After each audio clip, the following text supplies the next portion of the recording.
Hi and welcome to this video. In this tutorial, we're going to create a very simple teleport blueprint that moves the player to a new location when they enter a box. We can do this using just two nodes. One is the teleport node and the other is set actor location and rotation. First, we'll create a new blueprint of type actor. Then, I'll add a box collision so that when the player enters the box, we can teleport them.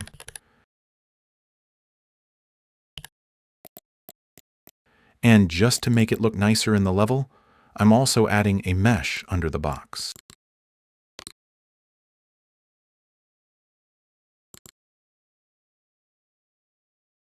So, click on the box collision and go to the Details panel.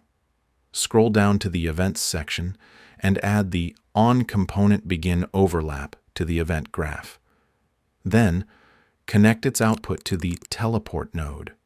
Now, to define the target, we'll use the getPlayerPawn node. To set the teleport location, we'll create a new variable of type vector.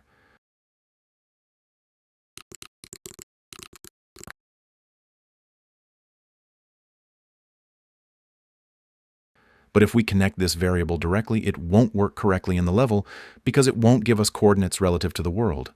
So we need to convert it properly. We'll use the transform location node to convert the vector.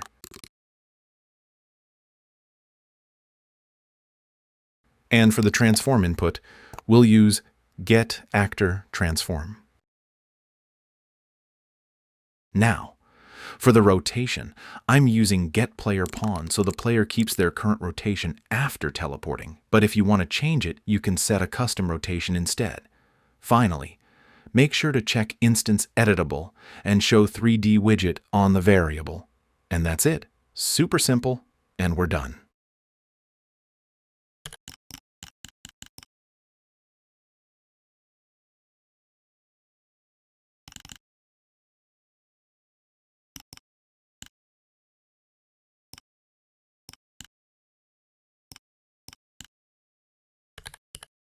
Now, for the second version, just duplicate the same blueprint. But this time, instead of using the teleport node, use set actor location and rotation.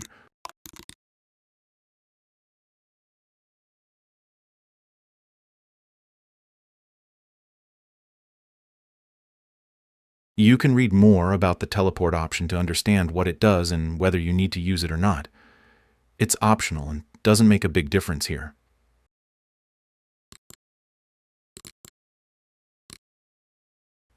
Alright, I hope I didn't take up too much of your time and explained everything as quickly as possible. Also, if you want, like always, the project link is in the description.